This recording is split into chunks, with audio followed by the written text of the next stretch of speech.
आज हम चैत्र महीने की प्रथम नवरात्रि के प्रथम दिवस की शैलपुत्री माँ की कथा श्रवण करेंगे। एक समय राजा दक्ष ने कई वर्षों तक माँ दुर्गा की तपस्या करी और दुर्गा माँ उनसे प्रसन्न हो गई।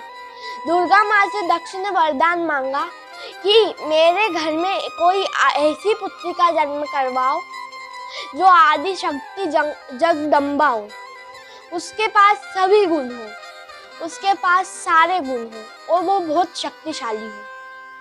तो दुर्गा माँ बोली कि दक्ष, तेरे घर में मैं जन्म लूंगी। तो दक्ष यह वरदान मांगकर घर आ गए। फिर उस कुछ समय पश्चात उनके पुत्री हुई, जिसका नाम उन्होंने सती रखा, और वही सती माँ दुर्गा का अवतार थी। फिर जब सती माँ बड़ी हुई तो दक्ष उनके विवाह के लिए ब्रह्मा जी के पास गए।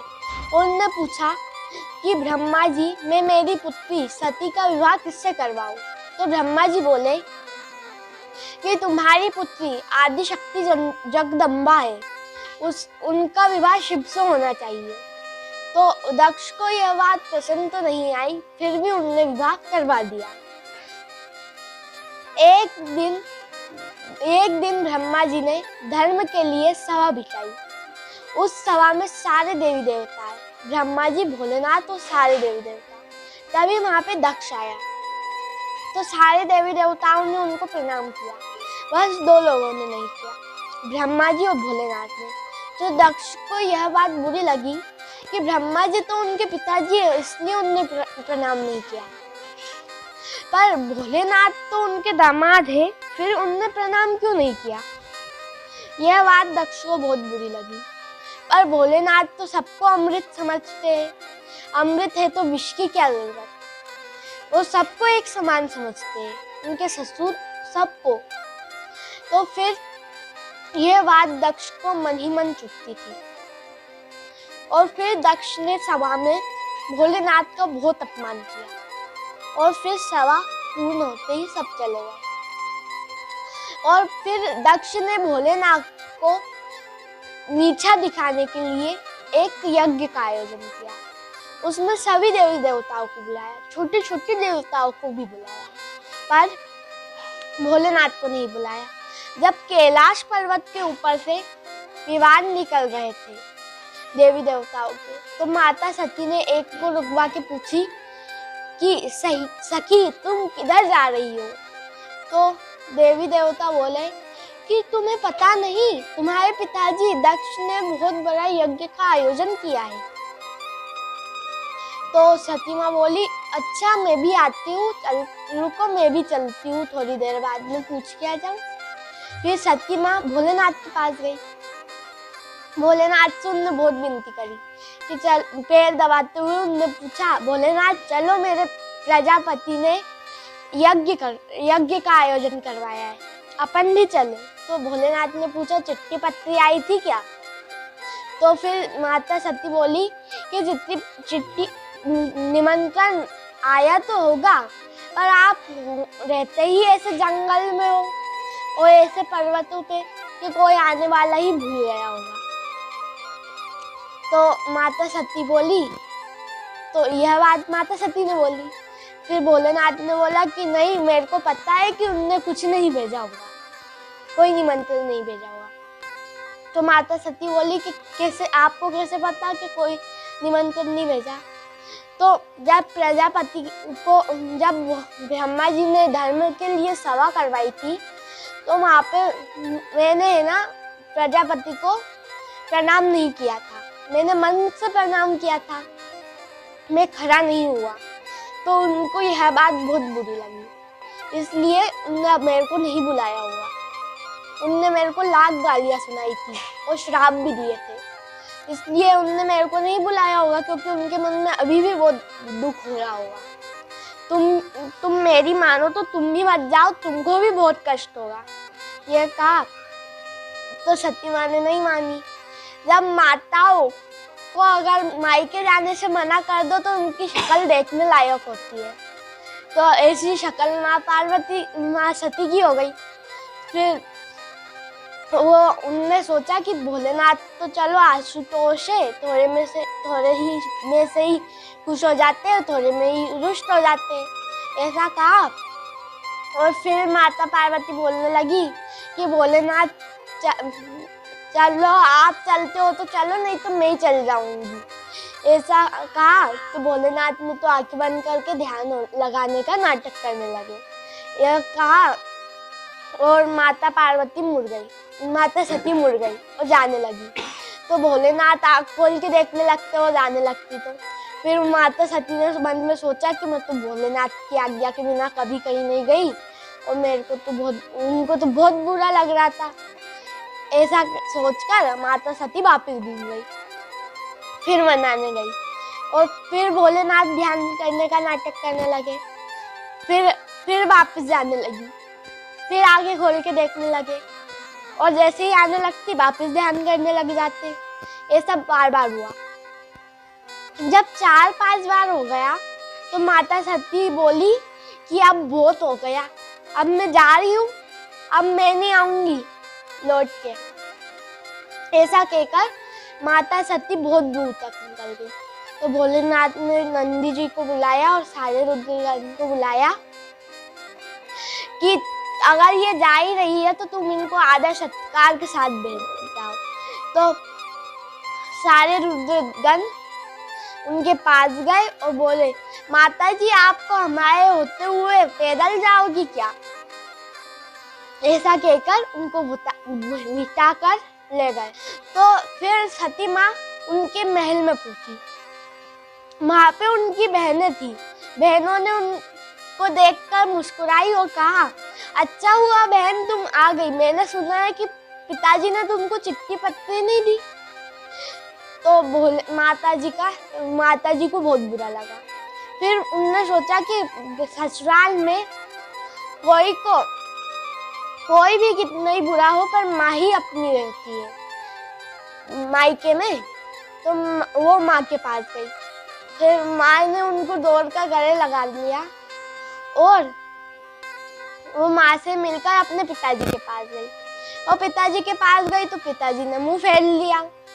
तो उनको बहुत बुरा लगा। यह अपमान तो उनने सह लिया, पर जैसे ही उनने यज्ञ की ओर मुड़कर देखा तो वहाँ पे छोटे छोटे देवी देवताओं के स्थान तो सजे हुए थे, पर भोलेनाथ का कहीं स्थान भी नहीं था, न सजा हुआ था, कुछ भी नहीं था भोलेनाथ का वहाँ पर। तो माता पार्वती को बहुत बुरा लगा, माता सती को बहुत बुरा लगा। उनने कहा, दक्ष, हे पापी दक्ष, अगर तुमने मेरा अनादर किया तो मैंने सह लिया, पर मैं शिव विरोधी का अगर मेरा नाम तुम्हारे साथ जुड़े तो मैं यह कभी स्वीकार नहीं करूंगी। मैं अगर आप भोलेनाथ के पास जाऊंगी तो भोलेनाथ कहेंगे, दक्ष पुत्र तुम आ गई, यह मैं कभी स्वीकार नहीं करूंगी।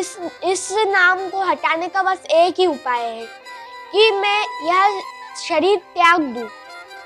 ऐसा कहा और माता सती यज्ञ कुंड में कूद गई। और फिर यह यज्ञ कुंड में कूदते ही रुद्रगण ने हमला कर दिया, मारो काटो, और ऐसा कहकर सारे यज्ञ को तहस नहस कर दिया। जैसे ही यह बात भोलेनाथ को पता चली, उनने अपनी जटा उतार कर एक पत्थर पर फेंकी और तभी वहां पे वीरभद्र प्रकट हुआ और उन्होंने आदेश दिया कि वीरभद्र तुम यज्ञ को तहस नहस कर दक्ष का सिर काट दो। यह कहकर यह कहा, तभी वीरभद्र ने उनका आदेश मानकर इतने विवेक से दौड़ा कि जो भूत प्रेत हार कर आ रहे थे वह उनमें भी मनोबल जाग गया और भाभी उनके साथ चले गए और सारा यज्ञ तहस नहस कर उनने प्रजापति दक्ष का सिर काटकर यज्ञ में फेंक दिया। और फिर वह वापस लौट गए और तभी वहाँ पे भोलेनाथ आए। सती माँ के जलते शरीर को अपने कंधे पर रख के इतने दुखी हो गए कि वो उनके दुख में खो गए। और जो ब्रह्मांड चल रहा था, पूरे तीनों लोक में इतनी क्षमता नहीं रही कि वो भोलेनाथ को शांत कर सके, और वो तांडव करने लगे और पूरे ब्रह्मांड में तहस नहस होने लगा। और इधर से उधर ग्रह भड़काने लगे, टकराने लगे। और फिर तभी ब्रह्मा जी ने विष्णु भगवान का आह्वान किया और कहा कि भगवान, विष्णु भगवान को रोकिए, नहीं तो यह पूरी सृष्टि तहस नहस हो जाएगी। ऐसा कहा तो विष्णु भगवान ने सोचा कि अब इनके सामने जाने की तो किसी की क्षमता ही नहीं है, इनके सामने जाने की किसी की क्षमता ही नहीं है। उनने अपने सुदर्शन चक्र से, विष्णु भगवान के सुदर्शन चक्र ने सती माँ के 51 टुकड़े कर दिए, और एक एक कर जहाँ पर भी उनके अंग गिरे वहाँ पे शक्तिपीठ बन गया। फिर भोलेनाथ का क्रोध शांत हुआ और फिर वह ध्यान मग्न हो गए। और कुछ समय पश्चात माता सती ने हिमालय की पुत्री बनकर शैलपुत्री के रूप में जन्म लिए। फिर वहाँ पर नारद जी आए। नारद जी को उनने उनकी कुंडली के निर्माण और उनकी कुंडली देखने के लिए बुलाया था। नारद जी वहाँ पे आए तो उनने पहले सारे गुण बताए अच्छे अच्छे। ज्योतिष लोग तो ऐसा ही करते हैं, पहले अच्छे गुण बताते हैं फिर अवगुण बताते हैं। तो नारद जी ने सारे गुण बताए। यह बहुत सुशील है, यह बहुत शक्तिशाली है, यह दुर्गा का दूसरा रूप है, यह दुर्गा का दूसरा रूप है, इसमें इतनी शक्ति है, अगर यह क्रोध से किसी की तरफ देख ले तो वह जलकर भस्म हो सकता है। तो यह सारी बात उन्होंने उनको बताई। और फिर बाद में बताया कि पर इसकी कुंडली में एक दोष है। तो हिमालय जी ने पूछा क्या दोष है इसकी कुंडली में? तो उन्होंने बोला कि इसकी कुंडली में यह दोष है कि इसका पति बहुत अजीब होगा। सर्प बिच्छू को अपना आभूषण बनाएगा। लोग फूल की माला धारण करते हैं, वो मुंड माला धारण करेगा। लोग पाउडर लगाते हैं, वो चिता की भस्म लगाएगा। ऐसे बहुत सारे अवगुण बताए। पर उनने कहा कि तो फिर उनने पूछा कि इसका कोई उपाय है? तो नारद जी बोले हाँ इसका उपाय है। क्या है? कि अगर आप इनका विवाह शिव जी के साथ करवा दो तो यह सारे अवगुण मिट जाएंगे। तो हिमालय जी ने सोचा कि अब शिव जी को कैसे प्रसन्न करें। तो उनने माता शैलपुत्री को वन में तपस्या करने के लिए भेज दिया। फिर माता शैलपुत्री वन में तपस्या करने गई। उनने 16,000 वर्षों तक तपस्या करी। उनका शरीर सूख गया, बस उनकी हड्डियां ही हड्डियां बची। तो सारे देवगण घबरा गए। फिर उनने कामदेव को, जब भोलेनाथ ध्यान मग्न थे, उनको तपस्या का कुछ पता नहीं था, फिर उनने कामदेव को बुलाया और उनसे कहा कि तुम भोलेनाथ के पास जाकर उनकी 3 नेत्र पर काम वान चढ़ाना, जिससे उनकी तपस्या खुल जाएगी और फिर उनको उनकी शादी हो जाएगी। जो सृष्टि में सन्नाटा या दुष्प्रभाव हो रहे हैं, ये सारे प्रभाव खत्म हो जाएंगे और धरती में से पानी है, फल फूल, सारे वृक्ष सब ठीक हो जाएंगे। तो कामदेव वहाँ पर अपना वाण छोड़ा और वह वाण जैसे ही भोलेनाथ की त्रिनेत्र पर लगा, उनने क्रोध से अपनी आंखें खोली और अपनी आँख से इतनी भयंकर ज्वाला वाली आंखें, क्रोध निकला कि कामदेव वहीं पर जलकर भस्म हो गए। और फिर सारे देवताओं ने उनकी स्तुति गाकर उनको प्रसन्न कर फिर उनकी शादी माँ शैलपुत्री से करवाई और जिससे वापस धरती का प्रभाव वापस साधारण हो। यही शैलपुत्री माँ की महिमा है इनको नवरात्रि के प्रथम दिन पूजा जाता है। इनकी पूजा करने से अगर यह प्रसन्न हो जाती है तो घर की सारी दरिद्रता और पाप दोष सब मिट जाते हैं और घर में कभी भी किसी चीज़ की कमी नहीं रहती।